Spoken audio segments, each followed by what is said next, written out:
Hello বন্ধুরা, সবাই কেমন আছেন? আশা করছি সবাই খুব ভালো আছেন এবং সুস্থ আছেন। আজকে আমি পুঁই শাক দিয়ে চিংড়ি মাছ আর কুমড়োর ঘন্ট করে দেখাবো। প্রথমে চিংড়ি মাছগুলোকে ধুয়ে নিয়েছি বেছে, এরপর একটুখানি আদা রসুন দিলাম, এবার একটুখানি জিরে মরিচের গুঁড়ো দেব আর অল্প একটুখানি লবণ দেব। এটাকে একটুখানি ভালো করে মাখিয়ে নেব, নিয়ে সাইড করে রেখে দেব। এবার একটা কড়া নিয়েছি, ওর মধ্যে বেশ কিছুটা তেল নিয়েছি। এই তেলটা একটুখানি গরম হলে কুচিয়ে রাখা পেঁয়াজগুলো দিয়ে দেব। পেঁয়াজগুলোকে নেড়ে নিতে হবে এবং কালারটা হালকা চেঞ্জ হওয়া পর্যন্ত অপেক্ষা করব। এবার কেটে রাখা আলুগুলোকে ওর মধ্যে দিয়ে পেঁয়াজের সঙ্গে একটুখানি ভালো করে ভাজা ভাজা করে নেব।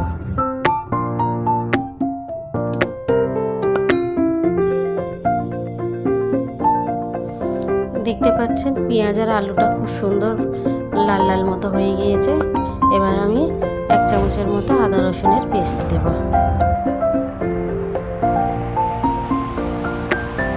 আদা রসুনের গন্ধটা যাতে চলে যায় ততক্ষণ আমি একটুখানি নেড়ে নেব, নিয়ে কেটে রাখা টমেটোগুলোকেও দিয়ে দেব।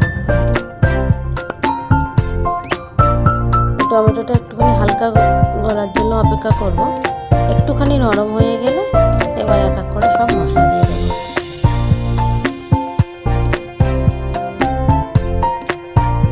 প্রথমে একটুখানি ধনের গুঁড়ো দিয়েছি, এরপরে একটুখানি জিরে মরিচের গুঁড়ো দেব।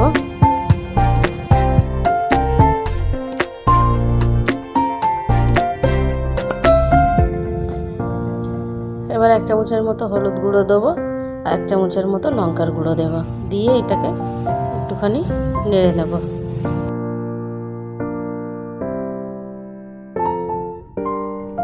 মশলাটা ভাজা ভাজা হয়ে আসলে অল্প করে কিছুটা জল দেব, যাতে তলায় লেগে না যায় বা পুড়ে না যায়, পুড়ে গেলে গন্ধ বেরোবে।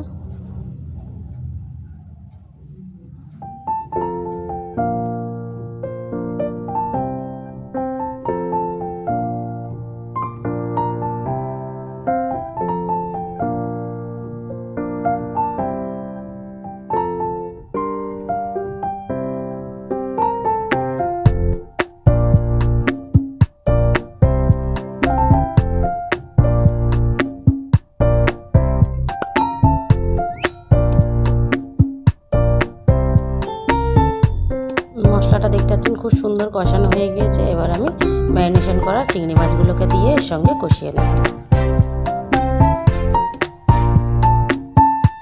এখানে আমি একটুখানি জল দিয়েছিলাম, সেটা দেখানো হয়নি। এবার আমি আন্দাজ মতো লবণ দেব, দিয়ে এটা সব একসঙ্গে কষিয়ে নেব।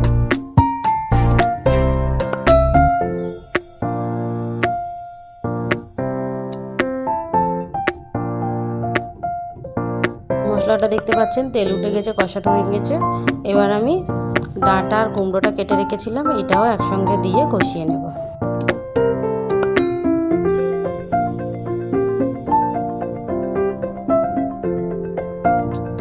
এটাও ভালোভাবে কষানো হয়ে গিয়েছে। এবার পুঁই শাকগুলোকে ধুয়ে আর জল ঝরিয়ে রাখা ছিল দিয়ে একটু ঢাকা দিয়ে দেবো, যাতে পুঁই শাকটা নরম হয়ে কমে যায়।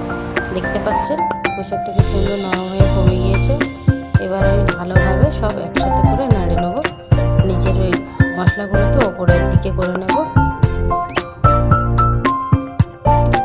আমার রান্নাগুলো ভালো লাগলে অবশ্যই আপনারা সাবস্ক্রাইব করবেন, আর লাইক করতে ভুলবেন না।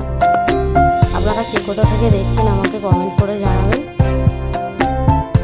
এর মধ্যে আমি 2টো কাঁচা লঙ্কা দিলাম, যেহেতু কুমড়ো আছে একটু মিষ্টি হবে, ওই জন্য আমি একটু 2টো লঙ্কা দিলাম। আপনারা চাইলে লঙ্কাটাকে নাও দিতে পারেন, আবার বেশি করেও দিতে পারেন, যার যেমন ইচ্ছা সেমনভাবেই দিতে পারেন। এখানে কিছুক্ষণ ঢাকা দেওয়ার পরে এবার আমি ঢাকাটাকে খুলে দেখব। দেখতে পাচ্ছেন রান্নাটা আমার কেমন হয়েছে। এইভাবে একটুখানি তরকারি রান্না করে দেখবেন, খুব ভালো লাগবে খেতে। Thank you.